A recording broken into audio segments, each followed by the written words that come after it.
एक ही गुरु के दो शिष्य हैं, सुदामा और कृष्ण, संदीपनी उपाध्याय इनके गुरु जी। लेकिन एक शिष्य सोने की नगरी का राजा है, पूरे विश्व का अधिपति भगवान है, और एक शिष्य एक फूटी सी झोपड़ी में रहता है। एक बार संदीपनी विद्यालय में जब कृष्ण सुदामा पढ़ते थे, तब भृगु ऋषि पधारे, सबसे क्रोधी ऋषि, और आकर के गुरु माँ से भिक्षा मांगी। माते भिक्षाम देही, माता भिक्षा प्रदान करो। माँ ने मन में विचार किया कि अभी सामग्रियां तो इतनी नहीं कि मैं भिक्षा दे सकूं। मना कर दिया, बोले भगवान आप कल आ जाना, आज तो भिक्षा के लिए सामग्री नहीं है, शाम को जब आ जाएगी तो कल आपको प्रदान कर दूंगा। अब भृगु ऋषि तो क्रोधी, उनको तो जब मांगे तब चाहिए। नेत्र बंद करके उन्होंने ध्यान लगा करके देखा, क्या इतनी बड़े गुरुकुल की रसोई में कुछ भी नहीं है। तभी उन्होंने पाया कि वन जाने वाले बालकों के लिए पोटली में मैया ने चने रख रखे हैं, कि जो बालक वन में जाएंगे पुष्प तोड़ के लाएंगे, लकड़ी तोड़ के लाएंगे, वो चने खा लेंगे वन में जाएंगे तो। उनके लिए चने रखे थे। भृगु ऋषि बोले बालकों की ज्यादा चिंता है, एक ऋषि द्वार पर आया उसकी चिंता नहीं है। थोड़ी दूर जाकर के अपने कमंडल के जल से श्रापित कर दिया, जो भी उन चनों को खाएगा वो लक्ष्मीहीन हो जाएगा, उसके जीवन से लक्ष्मी चली जाएगी, वो निर्धन हो जाएगा। जिस समय भृगु ऋषि श्राप दे रहे थे, सुदामा जी वहीं एक वृक्ष के पीछे बैठ करके कुछ पुष्प तोड़ रहे थे। जैसे ही श्राप दिया, सुदामा जी पहले तो चाहते थे कि मैं जाकर के ये संकेत कर दूं कि भाई उन चनों को मत खाना, उनको शाप लगा है। लेकिन तभी गुरुकुल जाते समय देखा कि सामने से अपने दोनों कमर पर पोटलियां बांध करके कृष्ण चले आ रहे हैं। सुदामा जी बोले लाला कहाँ जा रहे हो? बोले आज तोकू और मोकू वन में जावे की सेवा मिली है।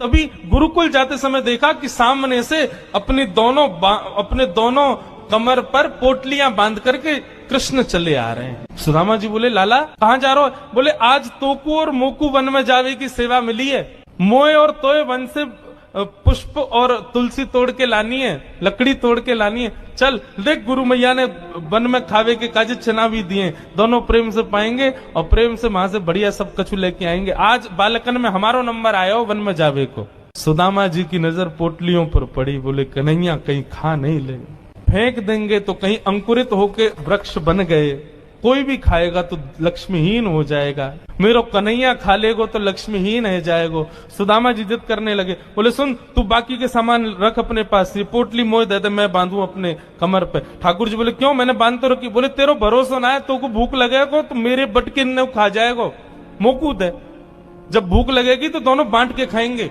और जिद करके सुदामा जी ने दोनों पोटली अपने पास रख ली। वन में वृक्षों की लकड़ी तोड़ रहे हैं, पुष्प तोड़ रहे हैं, फल तोड़ रहे हैं। सुदामा जी मौका ढूंढ रहे हैं, कब मौका मिले मैं भागूं एकांत में चने खा लूं। तभी जोर की बारिश होने लगी।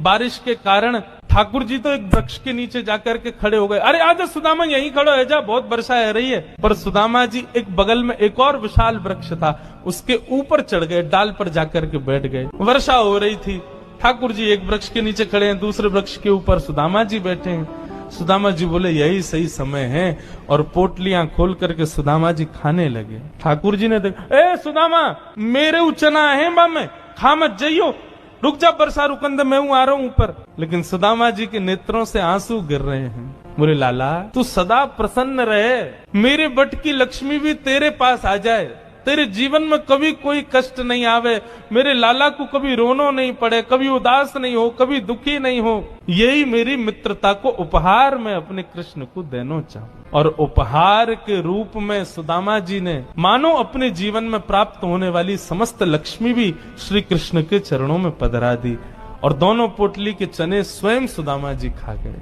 द्वारिकाधीश कृष्ण उस दिन तो सोच रहे थे कि सुदामा तूने एक बार भी विचार नहीं किया कि मेरे भी चने थे उसमें, पा गया। सुदामा जी क्षमा मांगने लगे, बोले माफ कर दे लाला, भूख ज्यादा लगी हमारे, खा गए हो। लेकिन वास्तविकता कौन जाने।